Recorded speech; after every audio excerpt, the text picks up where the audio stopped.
Putin tuyên bố phải chiếm cho bằng được Pokrovsk. Chào bà con cô bác gần xa. Lại đến giờ bình luận quân sự cùng Phú Lam, nông dân làm báo. Hôm nay, chúng ta nói về một trận đánh mà nghe như tiếng sấm rền giữa mùa hạn, nơi Tổng thống Putin quyết chiếm cho bằng được Pokrovsk, cái ngã ba sông chiến lược của vùng Donetsk. Sau khi chiến dịch mùa hè thất bại như ghe bị lật giữa dòng, Điện Kremlin không chịu neo lại. Họ tiếp tục chèo chống, dồn lực tiến sâu vào vùng đất này. Những con đường dẫn đến Pokrovsk chẳng khác nào bãi tha ma lộ thiên, nơi mỗi bước tiến của lính Nga đều phải trả bằng xác người như cá chết nổi lên bờ sau trận lũ. Từ lâu, ông Putin xem Pokrovsk như chiếc chìa khóa mở cửa kho thóc Donetsk. Nhưng Ukraine đâu dễ để yên. Quân đội Ukraine, như những tay chèo lão luyện, đang phản công dữ dội, bẻ gãy từng nhịp cầu tham vọng của Moscow.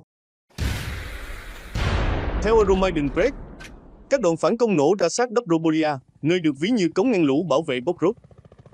Tại đây, lính Ukraine đã đánh tan hàng chục binh sĩ Nga bằng những cú phản đòn nhanh như cá lóc đớp mồi. Trong khi Nga loay hoay bao vây, Ukraine lại lặng lẽ phản kích như nước rút qua kênh rạch. Các làng quanh Pokrovsk liên tục được tái chiến.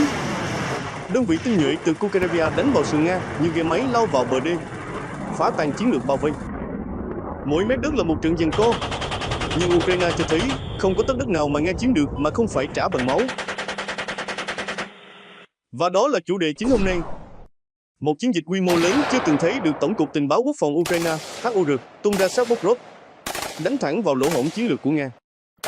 Ngày 31 tháng 10, United 24 Media đưa tin không quân và đặc nhiệm HUR phối hợp đổ bộ đa tầng như 10 dòng thuốc xuống đồng, đánh từ trên không, tấn công mặt đất và tập kích hậu tuyến.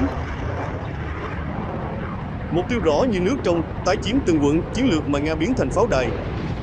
Ukraine không chỉ phản công, mà còn đánh trúng mắt xích phòng thủ Nga.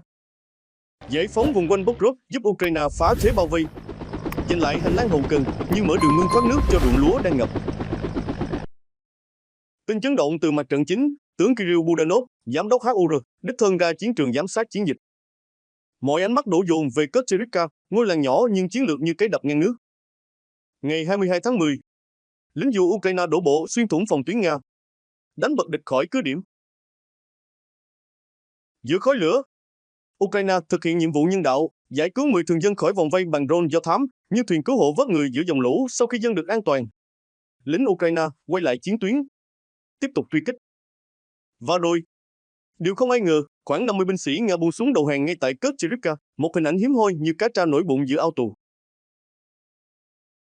Forbes nhận định đây là bước ngoặt chiến lược, giúp Ukraine củng cố vùng Dnepropetrovsk và giáng đòn tinh thần vào quân Nga. Chiến thắng này phơi bày điểm yếu của Kremlin, chiếm được đất nhưng không giữ nổi. Putin như người chèo xuồng giữa vòng nước xoáy, chiếm rồi mất rồi lại đổ máu chiếm lại. Forbes cảnh báo Nga đang lặp lại chiến thuật cũ, bao mòn, dùng lính vào lò mổ chiến thuật như thả cá vào lưới. Ban đầu có vẻ hiệu quả, lính Nga ép phòng tuyến Ukraine co giãn như dây lưới canh. Nhưng khi lọt qua phòng ngự, họ không có yểm trợ, không xe tăng, không hỏa lực, chỉ có bộ binh như người đi bộ giữa đồng lũ. Có khi lính Nga cưỡi mô tô lao vào vùng tử địa, rồi mắc kẹt như ghe bị kẹt cống. Drone Ukraine bay trên đầu, các đứt cứu viện, hậu cần bị đánh gãy, lính Nga bị cô lập, cạn lương thực, đạn dược, tinh thần. Họ không còn chiến đấu vì đất nước, mà vì sự sống còn. Trong hoàn cảnh đó, Ukraine tung đòn quyết định, lính dù đổ bộ xuống Kukrevia, ngôi làng Nga chiếm từ tháng 8, và chỉ vài ngày sau giành lại toàn bộ. Không cần tiêu diệt hết, chỉ cần drone xuất hiện, vòng vây khép lại, hàng chục lính Nga đầu hàng. Ukraine không chỉ giành lại đất, mà còn giành lại tâm lý bằng chính chiến thuật bào mòn của Nga. Sau Kukrevia là Yatisov, rồi Sukhet, ba làng, ba thất bại liên tiếp của Nga. Họ mất đất, mất niềm tin, mất chiến lược. Trong khi Putin tiếp tục đưa lính vào vòng xoáy thương vong, Ukraine phản đòn bằng tốc độ chính xác và bất ngờ như lũ quét. Chiến thuật mới, truy kích từng nhà, chính xác, bài bản, không khoan nhượng. Theo Euromaidan Press HUR, điều động đơn vị tấn công mặt đất đến từng làng mới giành lại, với drone trinh sát và tấn công. Kết quả, thêm 7 lính Nga bị bắt, nâng tổng số tù binh lên ít nhất 57 người. Phần 2. Nga phản công thất bại, Ukraine như nước lũ cuốn trôi thế trận Pokrovsk. Trong khi Ukraine như con nước lớn đang dâng tràn, cuốn phăng mọi vật cản trên đường, thì Nga lại như chiếc xuồng nhỏ cố chèo ngược dòng, càng cố càng lún sâu vào vũng lầy thất bại. Từ Kharkiv đến Yatisov và Sukhet, Ukraine không chỉ giành lại đất mà còn đập tan ý chí phản công của đối phương. Phản công thất bại Nga như cá mắc cạn. Tính riêng tại 3 ngôi làng vừa tái chiếm, Ukraine đã tiêu diệt ít nhất 44 binh sĩ Nga và làm bị thương 8 người khác. Dù thắng lợi rõ ràng như nước lũ tràn đồng, Tổng cục Tình báo Quốc phòng Ukraine vẫn giữ cái đầu lạnh, không để bị cuốn theo dòng chảy hấp tấp. Euromaidan Press cảnh báo, nếu để nhanh quá, Ukraine có thể đụng phải cụm cá lớn, những đơn vị Nga được trang bị kỹ và cố thủ như đập chắn nước. Nga thả tiếp tế như thả lưới giữa mùa nước nổi. Không chịu ngồi yên, Nga tung ra chiến thuật mới, dùng drone vận tải thả container tiếp tế lương thực, đạn dược, thuốc men cho các đơn vị bị vây. Tuy nhiên, như thả cá vào ao cạn, phương án này chỉ giúp kéo dài thời gian cầm cự chứ không đủ để phản công quy mô. Ukraine thì như người nông dân rành con nước, không vội vã, họ chờ địch kiệt sức, thiếu tiếp tế, rồi mới ra tay. Thậm chí còn dùng chiến thuật nghi binh để lính Nga báo về rằng mọi thứ vẫn ổn, trong khi thực tế là đang bị bao vây như cá nằm trong rọ. Đòn phản công như sét đánh giữa trời quang.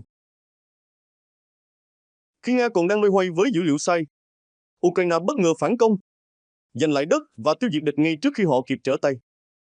Chiến lược này khiến các chỉ huy Nga như người chèo xuồng giữa dòng xoáy, buộc phải ra quyết định trong thế bất lợi, dẫn đến tổn thất ngày càng lớn. Theo Euromaidan, tổn thất của Nga quanh Pokrovsk là khủng khiếp. Ukraine không chỉ lấy lại 3 làng, mà còn làm lung lay nền móng chiến lược của Nga tại mặt trận Đông Nam. Hình ảnh từ drone, sự thật trần trụi như bãi bồi sau lũ. Ngày 2 tháng 11, đơn vị đặc nhiệm Vicky Blider công bố hình ảnh drone cho thấy xác lính Nga cháy đen nằm rải rác trên cánh đồng ngã ba đường, nơi từng là hướng tấn công của Nga. Drone cảm tử và Mavic thả bom đã biến các đội hình Nga thành tro bụi. Họ kết luận, chỉ để giữ vài km đất, Nga đã ném hàng ngàn lính vào chảo lửa. Không chiến lược, không yểm trợ, không lối thoát. Ukraine phản đòn như nước vỡ bờ. Chỉ trong ngày 2 tháng 11, Ukraine đập tan 36/38 đợt tấn công của Nga. Hai đợt còn lại tuy vượt qua phòng tuyến nhưng không đạt kết quả chiến lược. Ukraine còn giành thêm 0,4 km đất, tuy nhỏ nhưng là dấu hiệu của đà tiến bền vững. Trong lúc đó, các chỉ huy Nga vì muốn giữ ghế đã tự ý điều quân tiếp viện không theo kế hoạch, khiến các cụm quân bị Ukraine đánh tan từng đợt như nước cuốn trôi từng ụ đất yếu. Chiến thuật như đánh cá lồng, dụ địch vào rọ rồi khép vong. Ukraine buộc Nga điều quân vào điểm yếu, rồi dùng drone pháo binh, phục kích cận chiến tiêu diệt. Hiệu ứng domino xảy ra, một làng mất, viện binh bị tiêu diệt, các làng khác suy yếu, tuyến đầu sụp đổ. Ukraine đang đánh sập từng cụm hệ thống chiến đấu của Nga quanh Pokrovsk. Tinh thần Nga suy sụp, drone Ukraine vẫn tung hoành. Gần 60 binh sĩ Nga đầu hàng trong chiến dịch tái chiếm Ba Lan. Con số thực tế có thể lên đến hàng trăm. Pokrovsk giờ không chỉ là điểm nóng, mà là nơi thử lửa toàn bộ khả năng chỉ huy và tiếp vận của Nga. Tổn thất như lúa cháy đồng, không thể che giấu. Lữ đoàn Azov số 1 cho biết, chỉ trong một tuần, Nga mất 1.226 binh sĩ, 23 xe bọc thép, 130 phương tiện cơ giới, 226 drone, 39 khẩu pháo. Theo phóng viên David X, Nga đã mất 100.000 binh sĩ thiệt mạng hoặc bị thương tại Pokrovsk trong năm 2025. Tổng cộng, Nga gánh chịu gần 300.000 thương vong, trung bình 1.000 người mỗi ngày. Một cái giá quá đắt cho từng tấc đất Ukraine. Pokrovsk, pháo đài chưa chiếm được, giấc mộng chưa thành. Dù được định vị là mục tiêu phải chiếm trong mùa hè, đến nay Pokrovsk vẫn chưa rơi vào tay Nga. Các làng xung quanh như Kharkiv, Yatisov và Sukhet đã bị Ukraine tái chiếm. Mục tiêu Kremlin đặt ra cho quý 3 có nguy cơ không thể hoàn tất trong năm 2025. Trong khi Putin ra tối hậu thư phải chiếm bằng mọi giá, thì các tướng lĩnh của ông đang vật lộn với thực tế, lực lượng tiêu hao. Drone Ukraine làm chủ bầu trời, và từng cụm, từng làng, từng tuyến đang bị phản công có hệ thống. Hành động của Tổng cục Tình báo Quốc phòng Ukraine tại Kerchivia không chỉ là một cuộc đổ bộ, mà là một đòn đánh chiến lược. Như con nước lớn đang dâng, cuốn trôi mọi toan tính của Kremlin. Phần 3. Pokrovsk, chiến trường máu lửa. Nơi ước mơ của Kremlin hóa thành bãi bồi bi thảm. Thưa bà con, như con nước lũ tràn về sau cơn mưa lớn, Ukraine đã phá nát toàn bộ kế hoạch của Nga trong tháng qua. Nhưng điều khiến người ta phải nhíu mày là Nga vẫn chưa chịu neo thuyền. Họ cứ tiếp tục đẩy quân vào những vùng đất đã bị Ukraine kiểm soát lại, như thể cố chèo xuồng ngược dòng giữa cơn lũ dữ. Pokrovsk, từ bàn đạp chiến lược thành nghĩa địa binh sĩ. Mỗi lần Nga đẩy quân là mỗi lần hàng trăm, hàng ngàn sinh mạng lính Nga bị bỏ lại trên đất Ukraine. Pokrovsk, nơi từng được Kremlin kỳ vọng là bàn đạp đột phá, giờ đã hóa thành nghĩa địa khổng lồ. Nơi từng bước Ukraine biến thành biểu tượng của sự phản kháng như cây bần mọc lên giữa vùng nước mặn, kiên cường mà không chịu chết. ISW cảnh báo Putin đang mơ giữa trưa nắng. Viện nghiên cứu chiến tranh ISW đưa ra nhận định lạnh như nước đá, Putin đang đặt ra những kỳ vọng phi thực tế cho quân đội Nga. Ông liên tục ép quân đội phải chiếm Pokrovsk trong thời gian ngắn, mà không tính đến thực lực, như người chủ ruộng bắt thợ gặt xong cả cánh đồng chỉ trong một buổi trưa. Dù đã ra tối hậu thư phải chiếm Pokrovsk trước giữa tháng 11, thực tế lại cho thấy Nga chưa thể bao vây hoàn toàn thành phố. Thậm chí họ còn bị Ukraine phản công liên tục như nước rồng rút sạch bãi bồi. Drone Ukraine như chim trời cắt đứt thế bao vây. Nhờ những đòn đổ bộ bất ngờ từ lực lượng HUR, thế bao vây của Nga bị cắt nhỏ như lưới cá bị xé rách. Các tuyến tiếp vận tê liệt, mũi tấn công buộc phải lùi. Tuy nhiên, ISW cảnh báo Ukraine không được chủ quan. Nga vẫn điều quân tiến sát Pokrovsk, chuyển sang chiến thuật phân mảnh, như cá lội từng nhóm dò tìm kẽ hở trong đập trắng.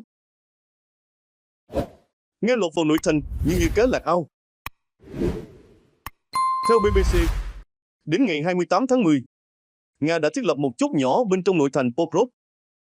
Tổng thống Zelensky xác nhận, nhưng nhấn mạnh đó không phải dấu hiệu thất thủ, mà chỉ là cụm lính bị cô lập như cá lạc ao, không thể tiến không thể rút. Putin vẫn đặt cược tất cả vào quân số áp đảo. Nhưng liệu hàng chục ngàn binh sĩ có thể xoay chuyển cục diện khi tinh thần xuống thấp? Drone Ukraine làm chủ bầu trời, và mỗi lần tấn công là mỗi lần mất thêm sinh lực. Tỷ lệ 8-1, Ukraine như người giữ đê giữa mùa nước nổi. Theo Tổng thống Zelensky, Nga đang áp đảo quân số với tỷ lệ 8-1.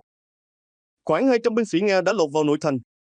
Nhưng Ukraine đã xác định chính xác vị trí từng cụm bằng hệ thống drone, như người giữ đê biết rõ từng chỗ nước rò. Ukraine hiểu rõ, một mũi tấn công thì còn kiểm soát được, nhưng nhiều mũi cùng lúc có thể phá vỡ phòng tuyến. Vì vậy, quân đoàn Azov số 1 và các đơn vị đặc nhiệm HUR đang dùng toàn lực tái chiếm các làng chiến lược quanh Pokrovsk, như vá lại từng đoạn đê trước khi nước tràn vào. Tướng Sakin giữ được, nhưng giữ được bao lâu? Tổng chỉ huy Alexander Sitkin tuyên bố, chúng tôi vẫn giữ được Pokrovsk. Nhưng câu hỏi là giữ được bao lâu? Trước đó, TKF Independent dẫn lời Tổng thống Zelensky cho biết, Nga đã huy động tổng cộng 170.000 binh sĩ hướng về Pokrovsk, vượt xa con số 110.000 từng dùng trong chiến dịch mùa hè. Putin chơi trò lấy máu đổi đất, nhưng đất chưa thấy, máu đã đổ đầy. Với ưu thế quân số, Nga có thể bào mòn phòng ngự, nhưng cái giá là từng mạng sống binh sĩ. Ukraine vẫn phản công từng đợt, đẩy Nga vào tình trạng suy kiệt trên mọi hướng, tiếp cận Pokrovsk. Pokrovsk chưa sụp đổ, nhưng trận chiến đang bước vào giai đoạn quyết định, nơi mỗi tấc đất được đo bằng máu, và mỗi ngày giữ được là một chiến thắng tâm lý cho Ukraine.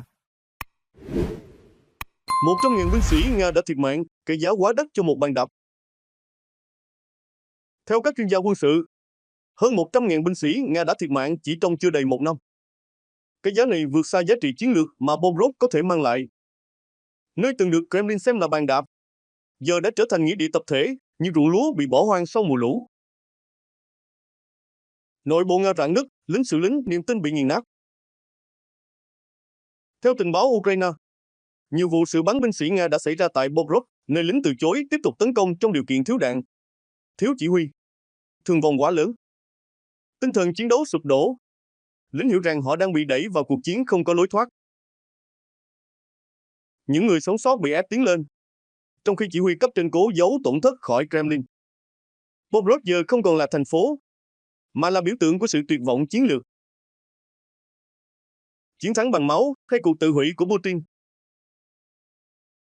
Nga có thể tuyên bố chiến thắng, nhưng đó sẽ là chiến thắng đổi bằng máu, bằng sự tan rã nội bộ và niềm tin bị nghiền nát.